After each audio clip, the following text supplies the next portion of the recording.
The first sound you hear is not a bell, but the quietest ticking imaginable, soft, rhythmic, like a sleepy heartbeat coming from behind a curtain of velvet and dust. You're standing in a long, dim hallway inside an Ottoman palace. The marble beneath your feet is cool and polished, veined like frozen milk. Oil lamps flicker from ornate wall sconces, casting shadows that move slower than the hours themselves. Every door you pass is closed. Every rug you walk across muffles your steps, like it's been trained to guard secrets. You round a corner and pause. There it is. A tall wooden grandfather clock, carved with tulips and stars, ticking like it doesn't want to be overheard. You wouldn't even notice it if you weren't listening carefully. It blends into the corridor like an old courtier who has perfected the art of looking useful but staying still. Welcome to Istanbul, somewhere in the mid-18th century. Probably a Tuesday. Outside these walls, the city is alive with the clatter of hooves, the cry of water minus cellars, and the faint scent of roasted chestnuts and bureaucracy. Inside, in this palace built for silence, time moves like honey on a cool spoon. Now, a quick warning, you probably won't make it through this day. That's not a threat. It's just that the pace of this story is slower than a sundial in winter, and the job we're about to examine is one that operates in whispers both literal and historical. Before you drift too far into slumber, kindly press like on this video. Subscribe if you enjoy the sound of velvet ticking and obscure professions. And let us know in the comments where you're listening from and what time it is for you. Bonus points if you're near a natural clock. Now, let's ease into tonight's journey. You walk down another corridor, this one narrower, filled with clocks. Mantel clocks, pocket watches, sand glasses with half-minus forgotten names etched into the glass. None are identical. Most aren't even particularly accurate. But they are all cared for with a reverence that borders on worship. And standing at the far end, back to you, is a small man in a long blue coat and a wool fez. HES leaning into a bracket clock mounted in a walnut cabinet, one ear pressed close, as if listening to a secret only the gears are willing to tell. This is the Moe Enestis, clock whisperer. His job: to walk the palace halls each day, checking every timepiece. Not by reading them, no. That would be too obvious, but by sound, vibration, and subtle feeling. If a clock was too loud, it was off. If it was early, it was anxious. If it had stopped, it was sulking. He doesn't win them until they ask. You sit quietly on a bench, watching him tap the casing gently, eyes half-minus lidded, lips moving with silent calculations. Historians still debate whether these clock whisperers actually calibrated the clocks or merely pretended to part of an elaborate performance of precision. But no one denies their presence.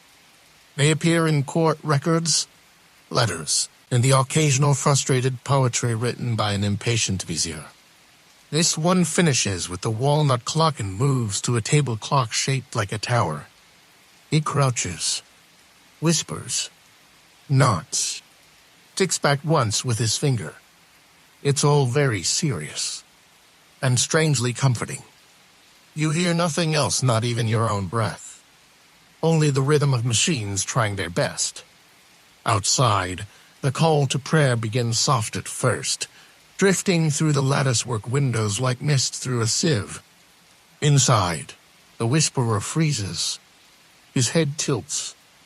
The clocks continue to tick, each at their own pace, like a polite gathering of old men telling slightly different versions of the same story. The whisperer stands slowly. He walks past you without a glance. You follow. He leads you down a curved staircase, the walls lined with tiny cubbies. Each cubby holds a timepiece, labeled in delicate Ottoman script. Some are gilded, some cracked. One looks suspiciously like it's been dropped more than once. This is the holding room, where clocks wait to be corrected, repaired, or forgiven. The Whisperer picks one an old French carriage clock with lion feet and a chipped glass door. He cradles it in both hands, like a newborn or a very expensive lie. He carries it to a side chamber where a low desk sits beneath a copper lamp. He opens the back panel, lays out 5 tiny tools, and begins to listen. The gears inside the clock click slowly, like a conversation you're not supposed to overhear. He leans in. Hums once. Then delicately he breathes into the mechanism. That's the part that gets you. He doesn't oil it, tap it, or scold it. He breathes into it, as if his breath might remind the gears what movement is supposed to feel like. According to one obscure palace diary, master clock whisperers believed that breath warm, human, ephemeral was the closest thing to divine time. Mechanical time was cold. Divine time was lived. So they bridge the two with the thing that makes us alive. You're not sure it's true. But watching him work, you kind of want it to be. He adjusts the balance wheel. Flicks a lever no wider than a sewing needle. Closes the panel. Listens again. The ticking is smoother now, like a soft footstep on woven rugs. He places it gently back in its cubby. Scribbles a note with a reed pen. Then walks to the window and gazes out at the courtyard. You join him. The garden is still. Just a gardener sweeping leaves, and a cat who clearly outranks most humans. You fix them all, you ask. He shrugs. Some fix themselves when someone listens. You think about that for a long moment. Then the call to prayer fades. The clocks resume their gentle chorus, and the Whisperer turns back to the next ticking soul. Later, you find yourself in the Imperial Library. Not because you intended to, but because following the Whisperer has led you here. He moves like a shadow trained in etiquette. Quiet, slow, and always slightly ahead. The room is warm, thick with the smell of parchment and worn leather. A massive globe rests in the corner, outdated by at least 3 wars. Shelves stretch up toward a painted ceiling, where angels and astronomers float in faded gold.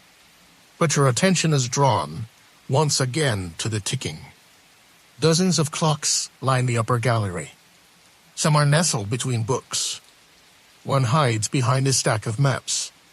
Another, inexplicably, hangs from a bookshelf by a tasseled ribbon, like someone tried to give Midas wrap time.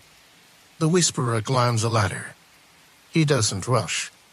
He pauses between steps to rest a hand on the wooden rail, perhaps to feel vibrations, or perhaps because he is the kind of man who respects stairs. At the top, he leans into a small English mantel clock. It has a porcelain dial, delicate gold hands, and an expression of quiet embarrassment, as if it's not entirely sure how it ended up in Istanbul. He presses his ear to it. Too fast, he murmurs. And then to the clock we've talked about this.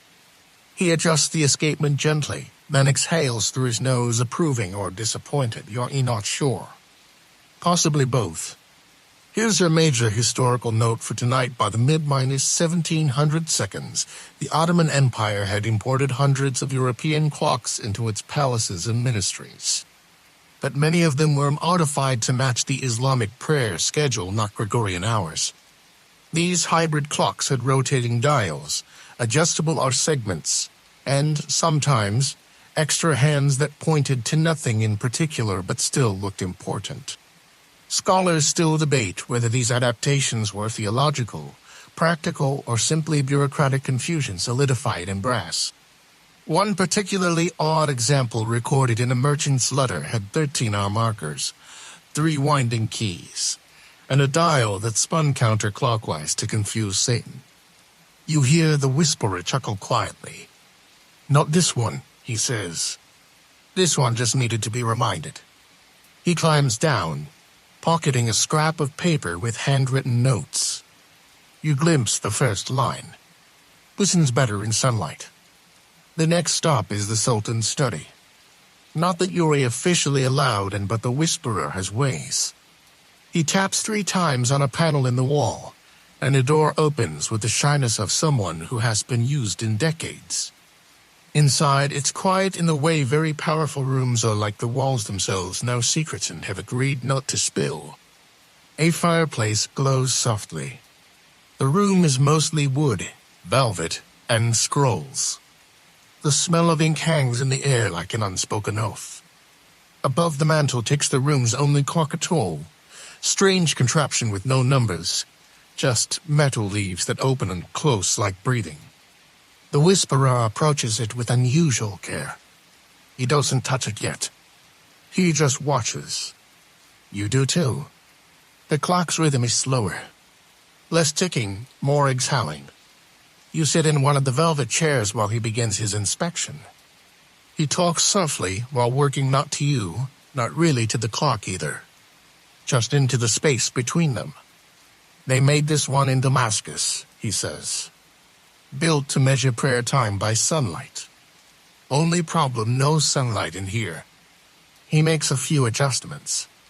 A click. A whir. Then silence. Then a deep, deliberate tick. The clock exhales again. And settles. This is your obscure cultural tidbit of the evening in parts of the empire.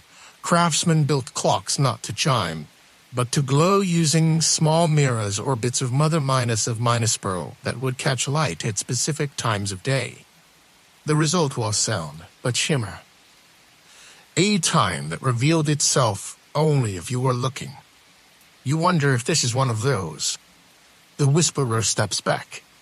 Won't be exact, he says, but it will be gentle. And somehow, that feels more important. He lets the fire warm his hands.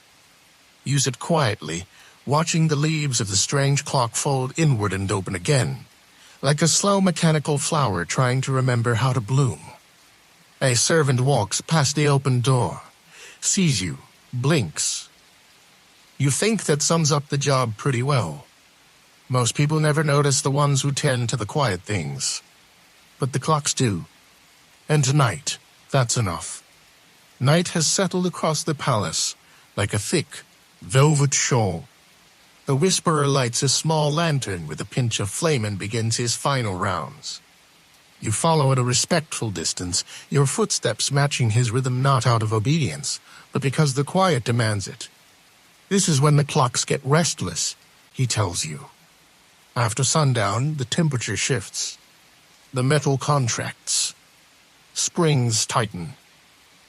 Time, it seems, has moods.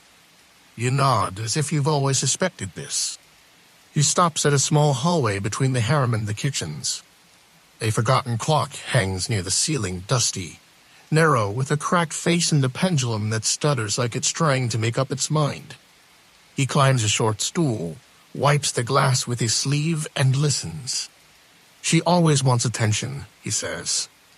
The way he says it, you're not sure if it's talking about the clock, the hallway, or both. He reaches into his coat and produces a tiny brush and a vial of oil. With soft, practiced motions, he oils the hinge, taps the pendulum, and breathes into the mechanism. Tick, tick. The sound becomes steadier, as if the clock has decided to trust him again. Here's your historical note for this part of the palace. The harem was a vast, labyrinthine part of the Topkapi complex, with its own schedule of bells, gongs, and timekeepers. But it also had clocks, many of which had their chimes silenced so as not to interrupt prayer, poetry, or whatever quiet thoughts occupied the night. One such clock, it said, had a bell that rang only once per day at dusk. The rest of the time, it ticked to itself like an old philosopher mumbling affirmations. Historians still debate whether this was symbolic or simply per engineering. The Whisperer replaces the clock on the wall. It ticks proudly now, not louder but more certain. He bows slightly, and so do you. Then the two of you continue through the corridor as the lantern casts soft shadows that sway like dancers too tired to finish the steps. You return to the workshop. Not a grand hall. Not a gallery, just a small chamber behind a tapestry.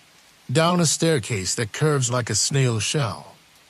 The door creaks, but even that sound feels respectful. Inside, the Whisperer sets the lantern on a work table. Dozens of tiny parts rest in shallow bowls, gears, springs, screws the size of dust motes. A row of antique clocks lines the far shelf. None of them match. Some aren't even working. Retired, he says, but I let them stay. You run a finger along the shelf. One clock is made of bone. Another of copper, wrapped in cloth. There's even one that looks like a tiny bird cage, though thankfully, it does not chirp. Tonight's project sits in the center of the table. A broken travel clock from Vienna, its face cracked, its hands motionless, but still wearing a faint expression of hope. The Whisperer sits down and begins disassembling it. No rush. Just the small, contented clicking of tools meeting brass. He tells you a story. Voice low and rhythm steady, they say there was once a Whisperer who fell asleep mid-minus inspection. When he woke, the clocks were ticking in perfect sync for the first time in palace history. They say he never touched them again. You ask if it's true. He smiles. Depends who you ask. Depends if they were asleep too. Now for your obscure detail of the night, some Ottoman Whisperers used tuning forks not to calibrate pitch, but to hear a clock's personality. They de-strike the fork, place it against the case, and listen to how the sound shifted. Each material, wood, bone, bronze, responded differently. A Whisperer claimed that cedar clocks were prone to nostalgia, while brass ones like to argue. The clock on the table ticks once, then again. The Whisperer smiles. See? She remembers. Use it in the corner chair, watching. Not helping. Not interfering. Just being there. Like an extra tick between hours. The fire in the tiny brazier dies down. And soon, so does everything else. Morning arrives without fanfare. It slides into the palace through narrow windows, spills down walls, and puddles in corners like a cat that knows where the sun lands first. You awaken on a low divan in the workshop, warm under a quilt that you do not remember pulling over yourself. The Whisperer is already up, sipping something from a copper cup that smells faintly of clothes and resignation. Daylight makes them louder, he says without turning around. They show off. Sure enough, the clocks along the shelf tick with slightly more confidence now. One even chimes softly, though it immediately seems to regret it. You stretch. Consider pretending you've been up for hours. Outside, a bell rings twice, an official bell this time, rung by a man with a mustache and a ledger. It's the sound of bureaucracy trying to be dramatic. You both ignore it. Instead, the Whisperer opens a drawer and pulls out a delicate notebook, bound in green felt. He flips it open to a page labeled Resistant Clocks, Suspected Liars. This is where he keeps notes on timepieces that refuse to obey logic. There's one from the divan hall that insists it's 5 minutes ahead. One in the bathish that only works when no one is looking. And one, tucked in the armory, that chimes at random and once startled a janitor into retirement. Your historical fact for this morning: by the 18th century, the Ottoman court had more than 400 timepieces scattered across official buildings. Not all told the same time. This was just carelessness. Some clocks were intentionally staggered to match the timing of prayer, palace routines, and ceremonial activities. Scholars still debate whether this created temporal harmony or simply guaranteed that no one was ever on time for anything. The Whisperer taps a pen against his chin. "Chess next," he says, pointing to a pocket watch inside a velvet pouch. He opens it gently. Inside is a dial wand so smooth, you can barely read it. A hairline crack runs across its face like a quiet sigh. But the hands still move. Just not where they should. Chef's hiding something, he murmurs. He listens, tilts the watch in the light, then closes it. Breakfast first, which is how you find yourself walking toward the kitchens, behind a man carrying a broken watch like it's a confession. The palace kitchens are not what you expect. They're quieter. The staff moves like dancers in soft shoes, passing from stove to basin with practiced grace. Even the ladles seem to make less noise than they should. This is where the Whisperer takes his tea. Not in the library, not in the garden, but in a small alcove by the ovens, where the heat warms the bones and the clocks, yes, even hear tick from shelves above the spice jars. You both sit. A cook brings a bowl of lentil soup and a heel of bread without being asked. She eyes the velvet pouch and raises an eyebrow. Another liar. Persistent, he says. She snorts, then leaves you both to your rituals. He sips. You chew. The watch rests on the table between you, faintly ticking under the linen. This one, he says, came from Cairo. Smuggled into a diplomat's sleeve, then gifted to a scribe, then stolen by a boy who thought it was magic. You raise your eyebrows. He was wrong, the Whisperer adds. It only told Cairo time, no matter where it went.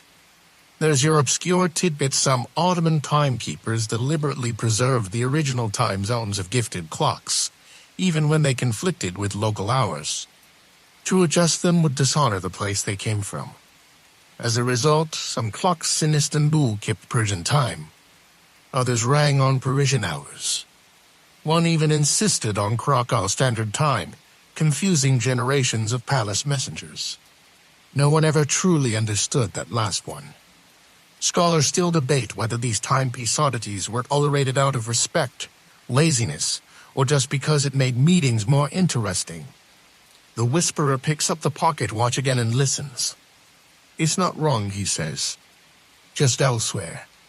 He pulls out a tuning fork, strikes it, places it gently to the watch's show.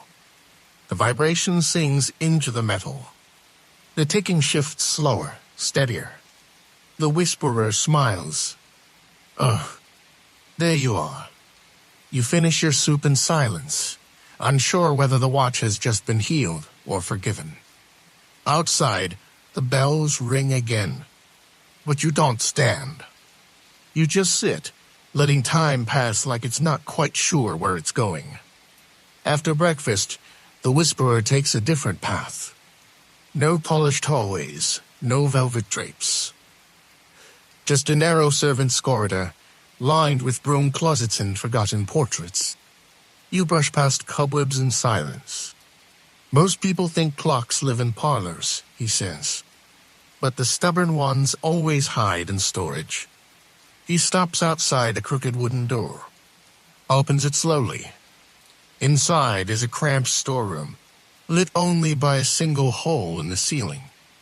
The sunlight lands squarely on a lone table, where a rectangular clock sits in exile. Dust covers its shoulders.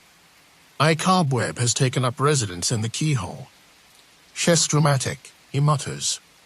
He opens the back panel, coughs theatrically, and starts brushing away the years. This clock has been wounded, literally. One foot is missing, and a hairline crack splits the enamel dial like a forgotten grudge. Yet it still ticks. Badly. Proudly. Your historical note: during certain reigns, Ottoman timekeepers were instructed to maintain all court clocks functional or not. A clock that had served during a sultan's rule was considered part of his temporal court. To the Scot, it would be like excelling a trusted advisor. Even broken time, it seems, had seniority. Scholars still debate whether this was ceremonial or simply a result of no one wanting to fill out the disposal forms. The Whisperer blows softly into the gears. Listens. Then clicks his tongue like an insulted tailor. Fast. And limping. You squat beside him as he files down a bent tooth in one gear and adjusts a minute spring. She used to sit in the ambassador's room, he explains. Ticks so loudly, no one could lie near her. You both chuckle, and the clock ticks defiantly. He polishes the casing with a bit of wool cloth. Not perfectly. Just enough so she remembers she matters. Then he whispers something into the gears too soft to catch. And the ticking evens out. Like an old woman deciding to walk home on her own, just to prove a point. The afternoon finds you in the Imperial Observatory. You weren't expecting to visit space today, but here you are. The observatory sits at the edge of the palace grounds, tucked between a row of cypress trees and a courtyard full of sundials. The sky above is cloudless. The kind of blue that makes you think the stars are waiting just out of sight, lounging behind a curtain. The Whisperer unlocks the heavy door with a brass key older than your sense of direction. Inside scrolls, charts, astrolabus, and clocks. Always clocks. One, suspended from the ceiling by wires, sways ever so slightly. Another, built into a table, ticks beside a map of the constellations drawn in reed ink. Everything smells of wax, metal, and old optimism. The astronomers don't like us, the Whisperer says. We measure minutes. They measure eternity. But still, someone has asked him to visit. He steps up to a tall case clock shaped like a minaret. It stands beside a telescope aimed at nothing in particular, ticking with an urgency that feels insecure. She thinks she's a sundial, he says, listening. You sit in a window alcove, surrounded by dust motes swirling in the light. The clock ticks unevenly, like it's trying to keep up with stars that don't care. Here's your major fact: the Ottoman observatories of the 16th to 18th centuries house some of the most advanced astronomical instruments of their time. But they still relied on mechanical clocks for certain calculations, especially in cloudy weather when celestial sightings were impossible. Unfortunately, these clocks were rarely accurate enough for serious astronomy. Scholars still debate whether their use helped or hindered Ottoman star charts. The Whisperer adjusts the pendulum weight. The ticking slows, becomes thoughtful. Better, he says. Now she sounds like someone who's seen the moon and stayed humble. He nods at the telescope. You ever look through one? You shake your head. He steps aside. You peer through. The sky is empty, but the lens holds a smudge of starlight, a flicker, faint and far away.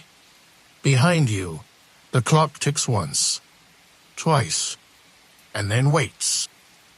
The Whisperer decides it's time to visit the tower. You climb narrow stairs that spiral so tightly, your knees begin composing letters of protest. The air grows thinner as you ascend, carrying the faint scent of pigeons, cedar, an iron that remembers rain. Finally, you emerge into the clock tower itself, an airy space with arched windows and beams stained with age. The great mechanism looms at the center, encased in thick glass and copper fittings that glow faintly in the afternoon light. Here, the clocks don't whisper. They groan, creak, moan like old nobles complaining about taxes. The Whisperer smiles.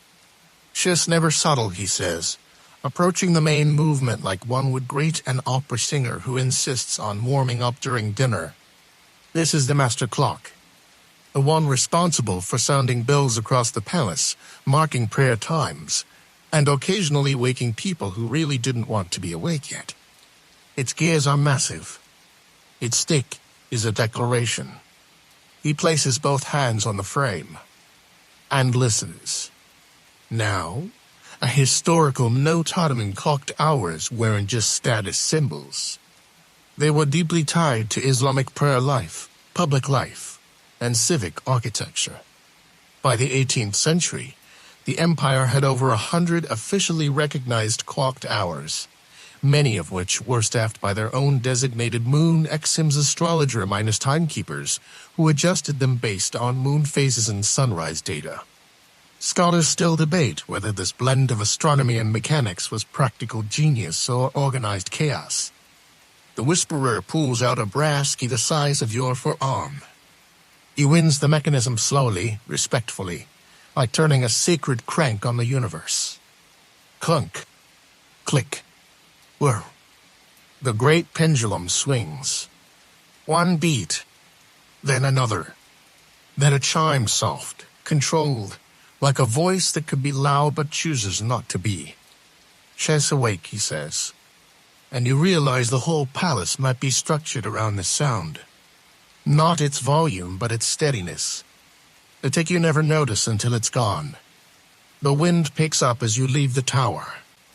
A breeze moves through the cypress trees in the courtyard below, shaking loose a few stubborn leaves that spiral down like lazy dancers.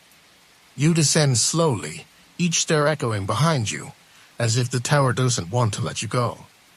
Back at the base, the Whisperer pauses at a small alcove stone niche no wider than a cupboard. Inside a tiny mechanical bird clock. Yes, a bird. Its wings are folded. Its beak is sealed shut. But inside, tiny gears hum, as if it's waiting for the right moment to chirp again. This one, he says, chirped every time the Grand Vizier entered the room. You blink. It stopped the day he died. No one could fix it, so they just built around it. And sure enough, the walls show signs of having been remodeled to keep the bird clock in place. A clock that doesn't work anymore. A clock that doesn't have to. Here's your obscure detail in some Ottoman circles. Automaton clocks were all the rage. Imported from Venice, Vienna, and occasionally fabricated by local craftsmen, they featured mechanical dancers, birds, and even lions that roared at noon. One famously malfunctioned and roared every hour for 6 days before it was buried, yes, buried behind the library.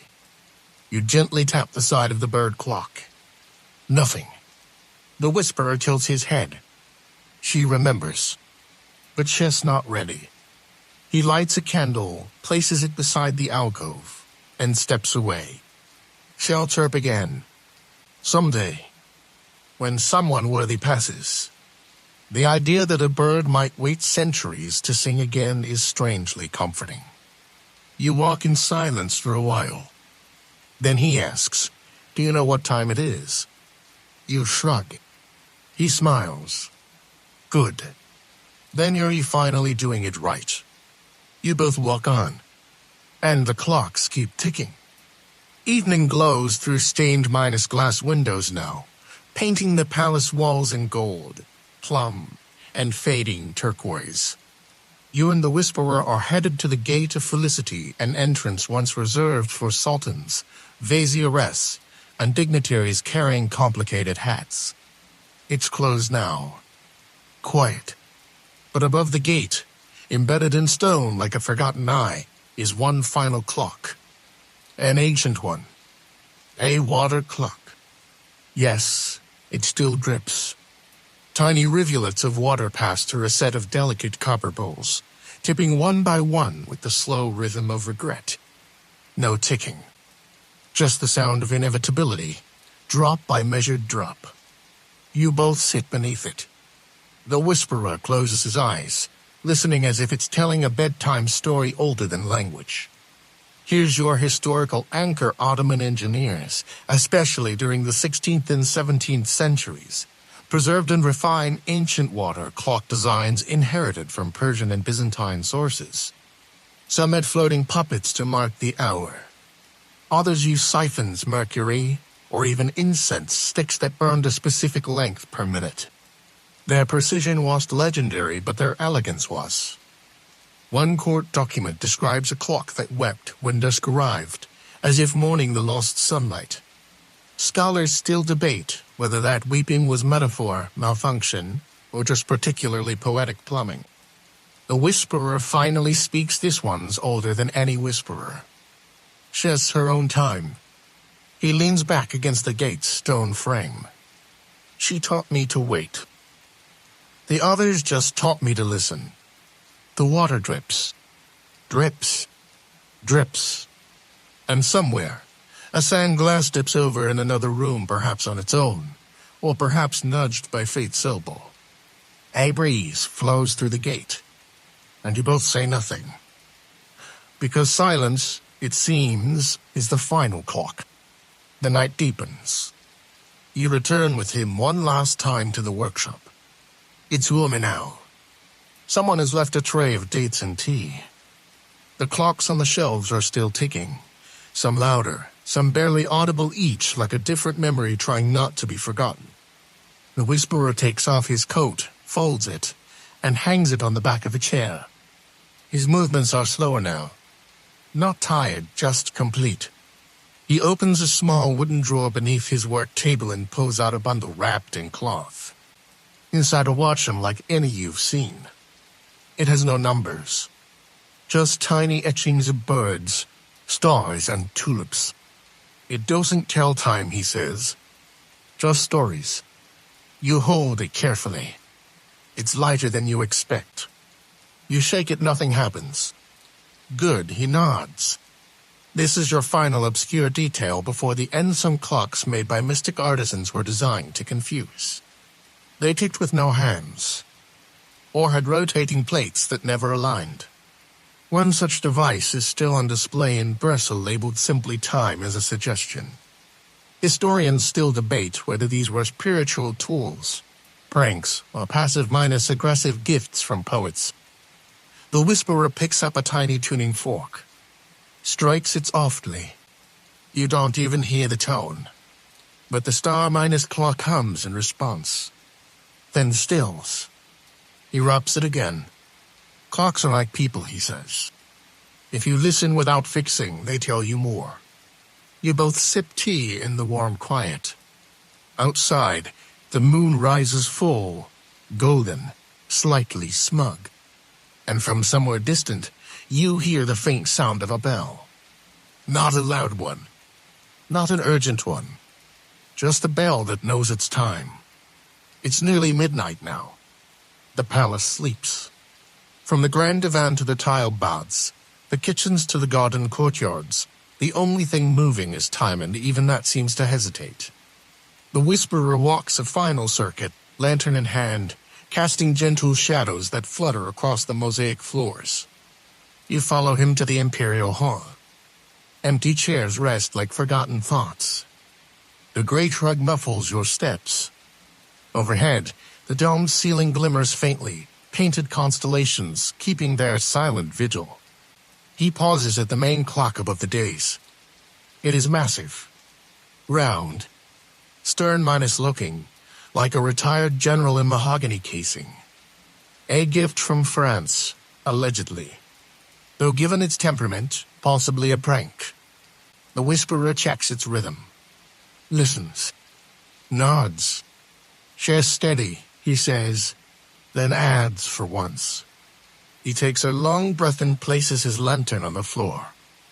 Then, without ceremony, he lies down on the rug, hands folded under his head, looking up at stars that don't move.